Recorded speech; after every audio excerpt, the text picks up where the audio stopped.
I'm Katie, I'm 27, and I currently live in Boulder, Colorado. My story started when I was pretty young. I was in middle school when I started feeling not quite right.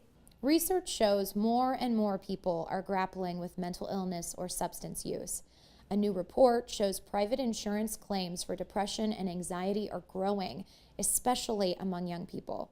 But getting affordable mental health treatment can be a challenging, uneven process that puts most of the burden on patients. I didn't know what to do and let it go for a long time, which eventually escalated to drinking and then drug use. At that point, my parents started to notice I had been self-harming, so they saw cutting, and that's when they brought me to a therapist. My parents did what most people do, they get a directory or they look in the, ask insurance, and they just picked someone. In 2008, a new federal law required insurers to provide mental health parity, or the same coverage for both mental health and physical health. It was expanded to apply to more insurers in 2010's Affordable Care Act, but there are still frequent violations, and parity varies from state to state. Some common kinds of violations include limiting the number or frequency of outpatient visits, restrictive prior authorization, or excessive reviewing of cases.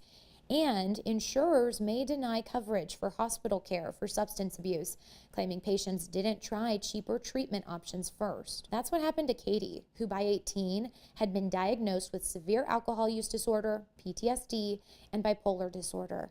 She had visited several therapists and even the hospital, but nothing was helping her mental illness.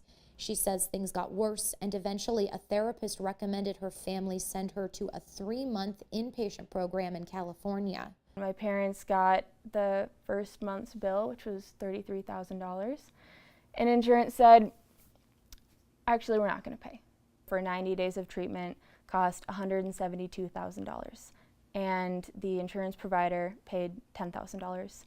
Despite saying that they would cover it in the beginning. According to a 2019 report from the U.S. Government Accountability Office, roughly 1/3 of substance use patients and 1/2 of people with mental health conditions said they didn't obtain treatment because accessing it was so challenging. Parity advocates say that's just one part of the problem. A second piece is that there are multiple layers of health insurance products from one company. One company can offer 20 to 30 different products on different tiers and offering different things. A third factor is how insurance companies define or decide how to pay for the services that they offer on the physical and on the mental health side. And there's things called medical necessity. It's also hard to keep track of parity complaints and appeals, even with help. The nonprofit Kennedy Forum was started by Patrick J. Kennedy in 2013. It ranks states on their parity laws, transparency, and what conditions are and aren't required to be covered. And while it also tracks complaints from patients, that puts the burden on patients to self-report. And perhaps the biggest issue of all is accountability. Federal laws might be dense with legal language, but experts say they're still vague when it comes to enforcement. The way health insurance is regulated and enforced in the United States is a very dizzying array of different state and federal agencies that are responsible for enforcement. For any given person, depending on what state you live in, there could be as many as 6 possible state or federal regulators responsible for enforcing your plan, and it's very hard for the average person, especially someone who's in mental health crisis or grappling with addiction, to figure out who it is that's responsible for enforcing their health plan. All of this means getting treatment can be expensive. One 2017 report found patients in all but one state were more likely to go out of network for behavioral health care than they were for physical care. All right, so these are all of my files for insurance. I print everything. Katie is now on her own insurance plan, but she says she's finding her current provider to cover the therapist she sees twice a week.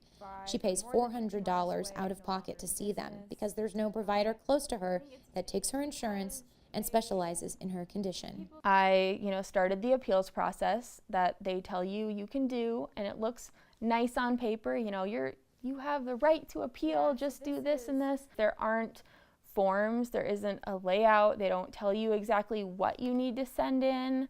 So I just created my own form and, kept track of all of the case numbers. It ended up being over a 6-month process of, they would send me no, and this is why.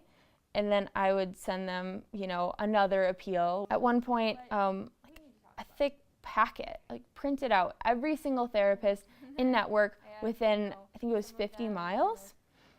So I went through the whole list and cut out about half right away because, they sent me people who, only treat children, are for traumatic brain injury. So I narrowed it down to who I could see, contacted all of them. Most were not taking new clients, had stopped taking insurance, had moved, and then of course, some people have passed away, but they remain on the list. Newsy reached out to some of the big insurance providers, Anthem, United Healthcare, Blue Cross Blue Shield. We asked them how they decide which providers are in network or out of network and how they update their directories. Anthem said in part it's, quote, dedicated to continuing to add behavioral health providers, such as counselors, as well as psychiatrists, to ensure it provides broad access for its members. HCSC, Blue Cross Blue Shield's parent company, told us, quote, the provider directories are updated regularly based on information provided by the individual physician or the physician's group when they make changes to their practice/organizations, end quote. Mm-hmm. What do you think of just looking at all this? It's a lot, and I know it's too much to ask for most people because really in the end, most of this has got me nowhere. It's just denial after denial, but I wanted to prove to myself really that this is how big the problem is.